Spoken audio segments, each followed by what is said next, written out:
Hello, my name is Jingo Nelly, and today we are going to be looking at another tutorial. But before I begin off, make sure you subscribe to the channel. It will bring you some good luck in your forthcoming exams. Hello, in below we had ended on management of a company, and with management of a company, there are basically two organs that are responsible for the management of a company, which include shareholders through the company meetings and also the board of directors through the board of director meetings. So with this, looking at the shareholders and the company meetings, um, the shareholders get to have an opportunity in influencing the company's management through company meetings, and there are different types of meetings through which the shareholders can participate in the affairs of the company.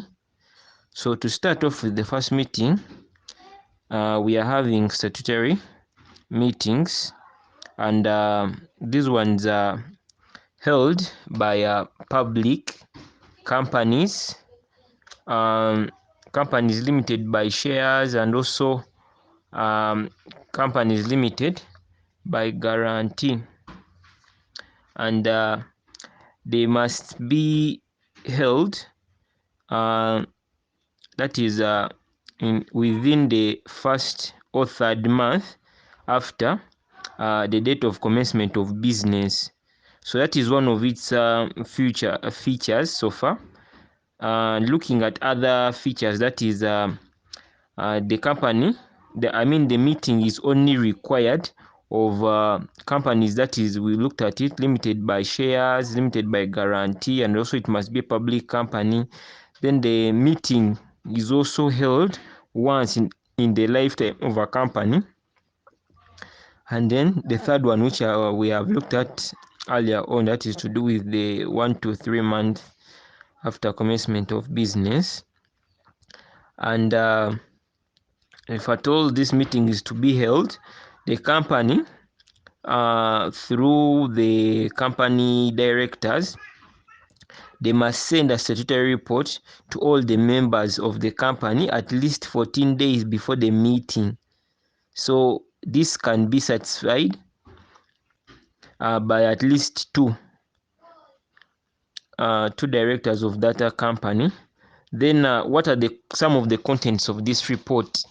This report gets to include the shares allocated, where the shares are paid, whether the shares were paid up or not, the cash received by the company from the sale of shares, and we also get to look at the nature of consideration for the issue of shares. Then we also look at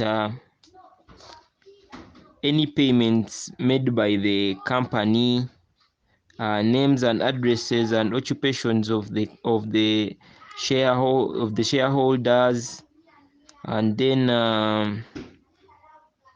uh, particulars of major contracts requiring approval or of the meeting. Now, this meeting can tend to be long sometimes, so they can correspond this meeting maybe to the next day.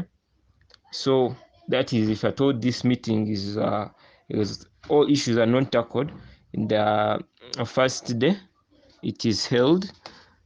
Then furthermore on that, in case of failure to comply with the provisions regarding a statutory meeting, every director is supposed to pay a fine of 1,000, and failure to hold such meeting is a ground for the and also further failure to, what they're trying to say, that also when they also fail to conduct such a meeting in the time of winding up, such a penalty is also given.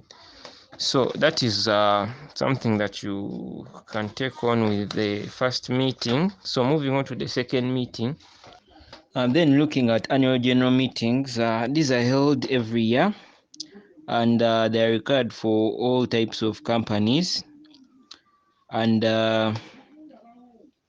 they must be held 18 months after the corporation or after incorporation of the company. Then a notice must be sent to the members not less than 21 days before the meeting, specifying that it's a general meeting, that it's a annual general meeting, and also if at all they have held a general meeting, they should take a time period of 15 months to hold another general meeting, or there should be a time period of not less than 15 months before the next annual general meeting. And the directors are the ones responsible for calling the annual general meeting. And if the directors are not and if the directors do not call it, the registrar may, on application of a member, direct the conveying of one. If the company fails to convey such a meeting, so after you knowing that, there are circumstances that occur if at all the above is not met, or if at all the meeting is not held. Like the register may himself convey that meeting, or order that the meeting should be conveyed in extreme cases. If at all there are extreme cases, he may further order that anyone shareholder should present in person, or present a proxy, so as to convey the meeting. Then another consequence is every director who is in default of conveying that meeting, as well as the company itself, are all liable, and all liable to a default fine of 25 current points, and each current point is 20,000 Uganda shillings. If you are to multiply it, meaning that they are to pay 500,000 UGX. Then after knowing that, what is the purpose of holding such a meeting? Like the purpose of holding such a meeting is to ensure that at least the members meet the directors, and also discuss on issues such as declaration of dividends, fixing their remuneration, any special other business, and so on and so forth. So that's with that. Then I'll be looking at the extraordinary general meetings. Then next is the extraordinary general meeting, but before I go to it, looking at what I had talked about the annual general meeting, like for the annual general meeting, it's not mandatory to the private companies, and to the private companies, it is held only when the members get to ask for it. Then I'm looking now at the extraordinary meetings. Now for these meetings, these are meetings that are held in case of emergencies or special matter which cannot wait until the next AGM, that is the annual general meeting. So for example, if at all COVID hits, and you can't wait for the next AGM, you get to hold such a meeting, the extraordinary general meeting. And for this meeting, it has no limit in how many you are to hold as a company. So here the directors may whenever they think fit convey such a meeting. However, such a meeting may also be requested by the shareholders themselves. So in a situation whereby the member, if at all the directors are not in Uganda, sufficient directors capable of acting to form a quorum, or any director or any two members of the company may convene an extraordinary general meeting in the same manner as nearly as possible as this meeting was being convened by the directors.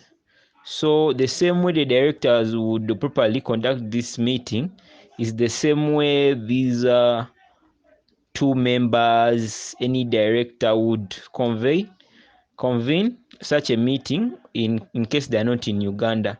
So this meeting is held in such a situation if at all as a result of a request by the shareholders, or in case the directors call upon any emergency or any special matter to discuss.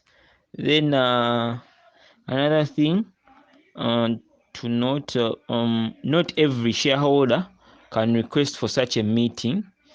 In a company limited by shares, it is requested by a member or members who hold not less than 10% of shares in a company, and those requesting for the meeting must must represent at least 10% of the total voting rights. So here, if at all the company is having like 100 shares and their members, maybe two members, each is having 5, they can write to director with the reason why they want to hold such a meeting.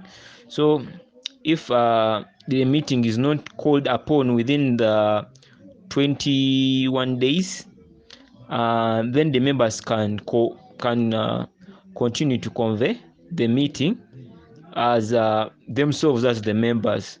So the last point there will be the meeting must also be held within the 21 days after the request has been received. So after you knowing that, I get to move on to the next, which is our last one, which is the general meeting convened under court orders. Then looking at the general meeting convened under court orders, this is the type of meeting which occurs as a result of an aggrieved shareholder or a member applying to court for an annual general meeting to be held in circumstances in which it's not practicable to hold a meeting. Yeah? So court can also on its own motion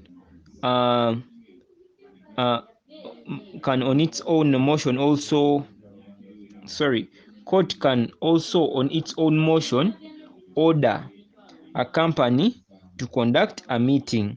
And here we are having different situations whereby we get to look at we're having situations that may occur whereby we're having aggrieved shareholder, and then whereby a member applies to court in case a certain situation happened and an annual general meeting was not conducted. So here we are having a case of Rui Sombero, where one member was allowed by court to constitute a meeting.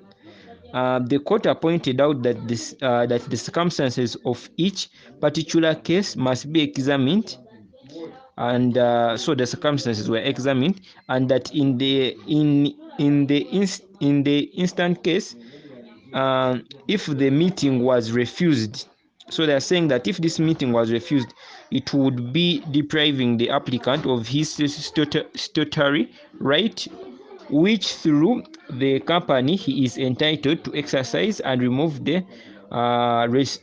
respondents as directors. That is in the case of Rui Sombero. So then that is a clear statutory duty on directors to call this meeting, where or not the consideration, which is only one of the matters to be dealt which is only one of the matters to be dealt with at the annual general meeting is ready or none. So it is an obligation for the directors to call for statutory meetings. And here, in the case of Uri Sombero, whereby a member was allowed by a court to constitute a meeting where the directors had refused to conduct one. Then looking at a case of Uganda, Eyedembe Publications Limited. Yeah, in this case, there were 3 shareholders. This was in 1972, where Amin chased the Indians out of Uganda. So two of them were chased from Uganda, and the third member became the sole director signatory and used to constitute all general meetings, and the court allowed it. So here that means court can allow a one person meeting.